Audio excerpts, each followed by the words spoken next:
এই গল্পটা শুরু হচ্ছে সাল 2019 সালে। ঠিক আছে, একটা মেয়ে যার নাম হলো রিয়া, সে মেদিনীপুর থেকে কলকাতায় গেছিল পড়াশোনা করার জন্য।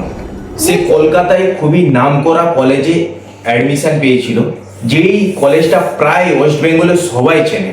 সে মেদিনীপুর থেকে কলকাতা যাওয়ার সময় সে ভাবতে ভাবতে যায় যে আমার বাবা মার দরিদ্রটাকে দূর করতে হবে। এই ভাবতে ভাবতে সে কলেজ ক্যাম্পাসে প্রবেশ করে এবং সে কলেজটাকে দেখে খুবই ইন্টারেস্ট সহকারে কলেজটাকে দেখে যে খুবই ভালো লাগে তার কলেজটা। ঠিক আছে, আর সে ভাবতে থাকে আমি যখন কলেজে এসেছি এখানে আমি পড়াশোনা করব, আমার বন্ধুত্ব থাকবে বন্ধুত্বর জায়গায়, কিন্তু আমি ভালো করে পড়াশোনা করে আমার বাবা মার যে দরিদ্রটাকে সেই দরিদ্রটাকে আমি দূর করে একটা ভালো চাকরি পেয়ে এখান থেকে যাব। কলেজ ক্যাম্পাসটা দেখার পরে সে হোস্টেলের দিকে এগাতে শুরু করে এবং সে চেক করে কোন রুমমেটের সাথে অ্যালটমেন্ট হয়েছে। সে কি করলো, সে পেপারটা বের করলো এবং সে দেখলো যে আরিয়া নামের একটি মেয়ে তার রুমমেট আছে। তার রুম নাম্বার হলো 202, যেটা খুবই ভয়ানক জিনিস। এরপরে আপনি শুনবেন যে 202 এর কি ঘটনা ঘটতে চলেছে। সে কি করেছে, হোস্টেলের ক্যাম্পাসে ঢুকে ধীরে ধীরে হাঁটতে শুরু করে 202 এর দিকে। সে রুমের পাশে গেল এবং দেখলো ভিতরে কেউ আছে। সে কিছুক্ষণ ভাবলো যে কে থাকতে পারে। সে তারপর ভাবলো হ্যাঁ তার রুমমেটই আছে আরিয়া নামে। তো সে কি করলো, নক নক করলো। প্রথম নক করলো তো দরজাটা কেউ খুলেনি। সেকেন্ড টাইম আবার নক করলো, বাট তখনও কেউ খুলেনি। মনের ভিতরে ভাবলো এই আমার কাছে তো এক্সট্রা চাবি আছে, চলো সেই চাবি দিয়ে খোলা যেতে পারে। তখন সে কি করলো, নিজের চাবিটা বের করলো এবং চাবি দিয়ে খুললো। সেই দরজাটা যে খুললো, সামনে দেখছে আরিয়া পড়াশোনা করছে। তো সে বলে উঠলো, hi Ariya, I am Riya. আরে অনেকক্ষণ থেকে দরজাটা নক করছিলাম, তুমি দরজাটা খুলছিলে না কেন? সে বলছে আমি পড়াশোনা করছিলাম তো তাই বুঝতে পারিনি। বাই দ্য ওয়ে, আমার নাম আরিয়া নয়, আমার নাম হলো সোহানা। তারপর রিয়া বললো, আরে আমার সাথে তো আরিয়া নামের কোনো মেয়ের অ্যালটমেন্ট হয়েছে, সে আমার সাথে থাকবে, কিন্তু তোমার নাম তো সোহানা, তুমি কি করে আমার রুমমেট হলে? তো সে বলে উঠলো যে আরিয়া 5 দিন আগে এখানেই থাকতো, সে এখান থেকে অন্য কোথাও শিফট হয়ে গেছে। তখন রিয়া জিজ্ঞাসা করলো যে কোনো কিছু হয়েছিল? সে সোহানা বলে উঠলো, বাই দ্য বাই হতে পারে, আমার ঠিক স্টোরিটা জানা নেই। এই কথা বলতে বলতে হঠাৎ করে সে ঘড়ির দিকে দেখে যে ডিনারের সময় হয়ে গেছে। তাই তাকে জিজ্ঞাসা করলো সোহানাকে যে তুই কি ডিনার করতে যাবি? হ্যাঁ, সে বললো না আমি তাড়াতাড়ি ডিনার করিনি, আমি তাড়াতাড়ি খেয়ে ঘুমিয়ে যাই। তো ঠিক আছে, রিয়া কি করলো, ডিনার করার জন্য নিচে গেল। ঠিক আছে, যেখানে ক্যান্টিন আছে সেখানে গেল এবং ক্যান্টিনে খাওয়া দাওয়া করছিল। ঠিক আছে, তারপরে তার দু একটা বন্ধুকে হাই হ্যালো করলো, ওখানে বন্ধুত্ব বানিয়ে নিল। দিয়ে কথায় কথায় তাদের কথা নানা রকম, কে কি বলছে, কে কোথা থেকে এসছে, কে এখান থেকে এসছে, ওখান থেকে এসছে, তাদের গল্প চলতে চলতে হঠাৎ করে রিয়া বলে উঠলো, আরে আমার রুম নাম্বার তো 202 আছে। ঠিক আছে, কিন্তু ওখানে একটা প্রবলেম হয়ে গেছে, আমার সাথে রিয়া নামের একটি মেয়ে অ্যালটমেন্ট হয়েছিল, কিন্তু সেখানে দেখছি সুহানা বলে কোনো মেয়ে আমার সাথে থাকছে। আমি ম্যাটারটা ঠিক বুঝতে পারিনি। তার বন্ধুরা আরিয়ার নামটা শুনে চুপ হয়ে গেল। রিয়া তখন জিজ্ঞাসা করলো, আরিয়ার কিছু হয়েছে কি? তারা বলে উঠলো, এই টপিকটা আজকে এখানে থাক, অন্য কোনো দিনও এই টপিক নিয়ে আলোচনা করব। এই বলতে বলতে রিয়ার হঠাৎ চোখ পড়ে ঘড়ির দিকে তাকায়, খুবই রাত হয়ে গেছে।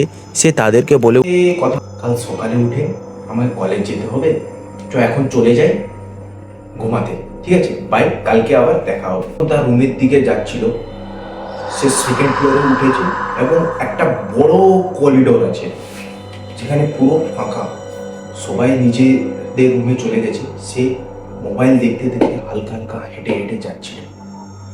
হাঁটতে হাঁটতে সে তার ঠিক রুমের আগে পৌঁছালো। তারপরে একটা মেয়ের কান্নার আওয়াজ পেয়েছে। সে থম করে ওখানে দাঁড়িয়ে গেল। দাঁড়িয়ে সে চারিদিকে তাকিয়ে দেখে যে এখানে তো কেউ নেই, সবার রুম বন্ধ, আর এটা নিশ্চয়ই কোনো রুম থেকে আওয়াজটা আসছে না।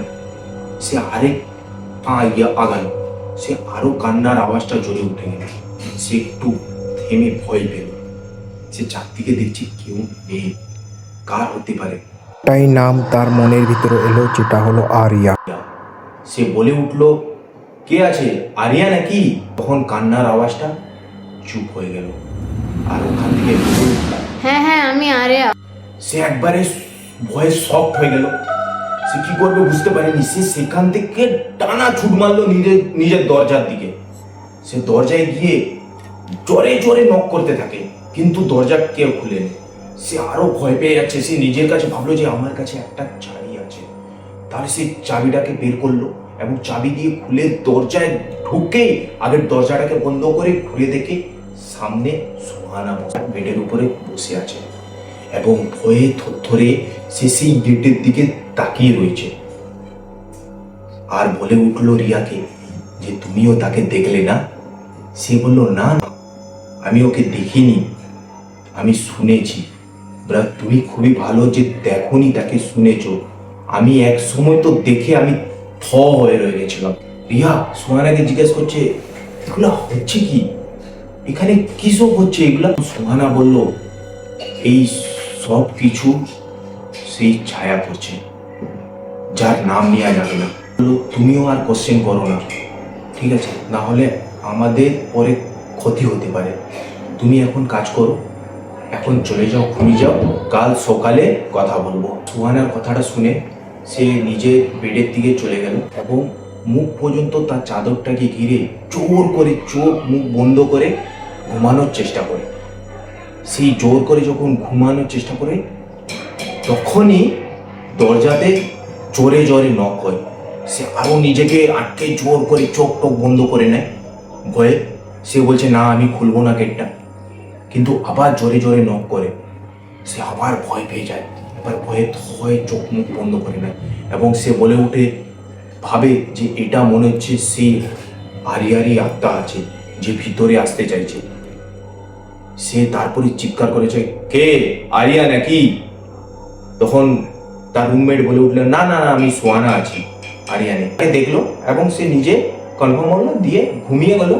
ঘুমিয়ে যাওয়ার পর একবারে তারপরের দিন সকালে উঠলো, সে সোহানা নেই তার রুমে। সে একটু বেরিয়ে গেল, বাইরে দেখছে করিডোরে সে পরিষ্কার পরিচ্ছন্ন করছে এবং তার কাছে সোহানার কাছে তাকে জিজ্ঞাসা করলো যে রাত্রেবেলা তুমিও নখের আওয়াজটা শুনতে পেয়েছিলে না? সোহানা তখন বলে উঠলো, তোমাকে কাল রাত্রেও বলেছিলাম ওর ব্যাপারে কোনো কথা তোলো না, ঠিক আছে? সে একজন শয়তান। তোমার উপরে তুমি যাও, যদি ওর ব্যাপারে কথাবার্তা বলে নেক্সট টার্গেট তুমি হতে পারো।